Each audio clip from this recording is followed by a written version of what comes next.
Episode की starting होके जिन्हों के दूर गिरते हुए और वो सोच रहा होता है कि उसके हाथ से टेलीपोर्टेशन स्टोन छूट गया और उसके पास टाइम भी नहीं है उसे ढूंढने का।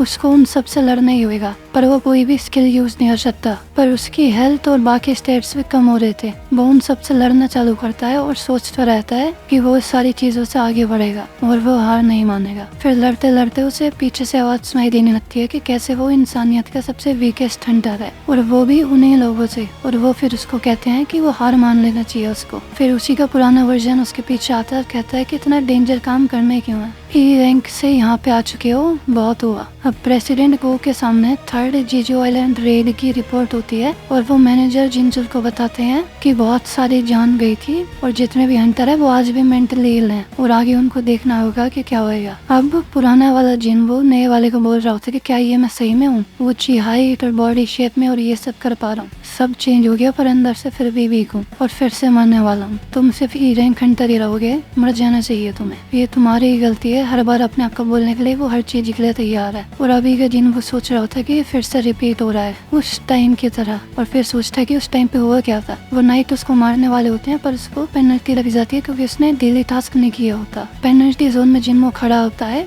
और स्टोर से पोशन लेके अपना फटीक 0 करता है, पर उसकी हेल्थ नहीं बढ़ती क्योंकि उसकी हेल्थ पहले से बहुत ज्यादा कम थी। उसे या तो लेवल अप करके हील करना पड़ेगा या फिर नेचुरली। और उसके सामने 2 बड़े सेंटीपीड आ जाते हैं और वो फुल स्पीड में उन दोनों पे हमला कर देता है। अब जिन्मो के घर पे उसकी बहन देख रही होती है कि वो अभी तक घर पे नहीं आया, उसने खाना भी नहीं खाया। अब जिन्मो ने वहाँ पे कई सारे सेंटीपीड मार दिए होते हैं और वो लेवल अप हो चुका होता है और सोच रहा होता है कि ये सही कन्वीनियंट है कि उसकी एचपी बढ़ गई। अब वो स्टोर से अपने लिए कुछ वेपन खरीदता है और फिर वो रेउन स्टोन यूज करता है जो उसे इग्रिस को मार के मिला था और उससे उसको मिलती है रूलर सैंड की स्किल जो कि कभी भी माना यूज नहीं करती। बिना किसी ऑब्जेक्ट को टच करे वो उनको हिला सकता था पर वो ज्यादा बड़े ऑब्जेक्ट्स को नहीं हिला सकता। और वो टाइमर देखता है और उसके पास अपने हाथ पे पट्टी बांधता है और तैयार हो जाता है और फिर से वापस पहुंच के देखता है कि कुछ ही घंटों में बहुत सारे हो चुके हैं। अब हेलीकॉप्टर में मिस्टर चोई और उनके जेजू आइलैंड की तरफ जा रहे होते हैं और वो इस रैंक हंटर चाहे इनसे माफी मांगता है और वो कहती है कि कोई बात नहीं, जब थर्ड रेड हुई थी जेजू आइलैंड पे तब वो हंटर नहीं थी तो उसकी फीलिंग समझ सकती है वो। और उनको स्क्रीन पे कुछ मल्टीपल माना सोर्सेस दिखाई देते हैं जिन्हों यहाँ पे नाइट्स को मार रहा होता है पर फर्क नहीं पड़ रहा होता क्योंकि वो आते जा रहे रह रहे होते हैं और वो समझ जाता है कि मेज कुछ नहीं कर रहे, बस स्पेल कास्ट कर रहे हैं। नाइट सिर्फ वेपन है जो वो समन कर रहे हैं। वो एक मेज को मारता है और कई सारे नाइट अपने आप गिर जाते हैं और वो समझ जाता है वो सिर्फ मेज को मारना है। वो एक एक करके कई सारे मेज को मारता है, फिर एक मेज उनमें से गोलम बुला लेता है। वो गोलम से बच के फिर भी उस मेज को मारता है पर गोलम गायब नहीं होता। फिर जिन्हो पूरी जान लगा के उस गोलम को भी मार देता है। जिन्हो का नोटिफिकेशन आता है कि क्वेस्ट कंप्लीट हो गया और उसको पता लगता है कि अब वो एडवांस क्लास में जा सकता है जो उसको पॉइंट्स मिले अभी। और क्लास उस बेसिस पे होगी जो परफॉर्मेंस उसने क्वेस्ट के दौरान दिखाई है। और स्क्रीन पे लिखा था कि जिस भी पाथ पे प्लेयर चलेगा वहाँ पे एंजल ऑफ डेथ उसका पीछा करेगी और वो पाथ हमेशा लाश और खून से भरंगा रहेगा। प्लेयर को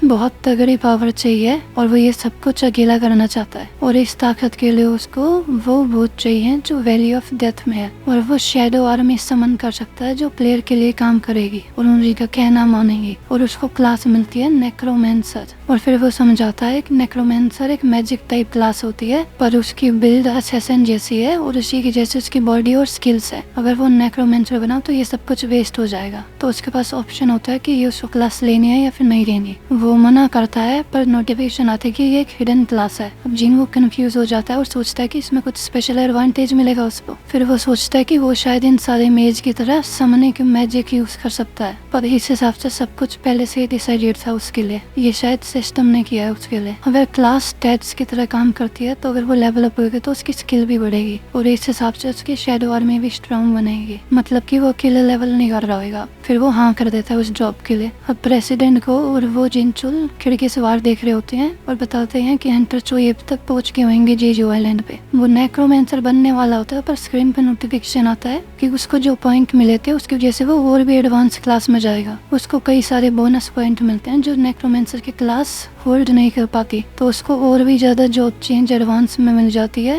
वो होती है शैडो मोनार्क। अब जिन्होंने सभी मरे हुए सोल्जर में से देखता है एक काले रंग का धुआं आ रहा होता है और आवाज आ रही होती है जैसे कोई दर्द में है और उसको एक वर्ड देना है शैडो एक्सट्रैक्शन के लिए और वो यूज करता है अराइज और उन सब में से और मॉन्स्टर खड़े हो जाते हैं। शैडो एक्सट्रैक्शन से वो उनकी शैडो निकाल सकता है उस शैडो स्टोरेज से, उनको अपने पास रख सकता है और जब चाहे तब उनको यूज कर सकता है। और उन सभी सोल्जर की भी अलग अलग रैंक है, और अगर वो सोल्जर मरने से पहले स्ट्रॉन्ग थे, यानी कि अब उनकी शैडो भी स्ट्रॉन्ग होगी, और वो जाके ग्रेस के पास खड़ा होता है और वो अपने 11 शैडोज को वापस भेज देता है। वो ग्रेस पे राइज यूज करता है पर डिक्लाइन हो जाता है, वो फिर से यूज करता है पर फिर से फेल हो जाता है। प्रेसिडेंट गो कहते हैं कि अवेकनिंग के बाद हम ट्रेनिंग इसलिए करते हैं क्योंकि हमारी पावर ना घटती है ना कम होती है। जिन्हों की ग्रेस से कहता है कि अपने राजा का इंतजार कर रहे हो जिसका तुम्हें कोई आइडिया नहीं कि कब वापस आएगा। एक खाली गद्दी को मत बचाओ और मेरे साथ काम करो जो तुम्हारे सामने खड़ा है। और फिर वो राइज यूज करता है और ग्रेस की शैडो निकल जाती है और वो उसको नाम भी ग्रेस ही दे देता है। और प्रेसिडेंट को बैकग्राउंड में बोल रहे होते हैं कि कोई ऐसा आता है जो रीअवेकनिंग के बाद हमारी सारी एक्सपेक्टेशन से पार जाता है। अब वो सारे शैडो सोल्जर जिन्हों के सामने घुटना टेक देते हैं। अब मिस्टर चोई के सामने एक चींटी होती है बड़ी सी, और वो बताते कि उसके सामने ऐसा पहले कभी नहीं हुआ, ये इवॉल्व हो रहे हैं। और फिर दिखाते हैं उस चींटी के पास पंख है। ऐसे ही सबसे पहले सोलो लेवलिंग के एपिसोड हिंदी में देखने के लिए सब्सक्राइब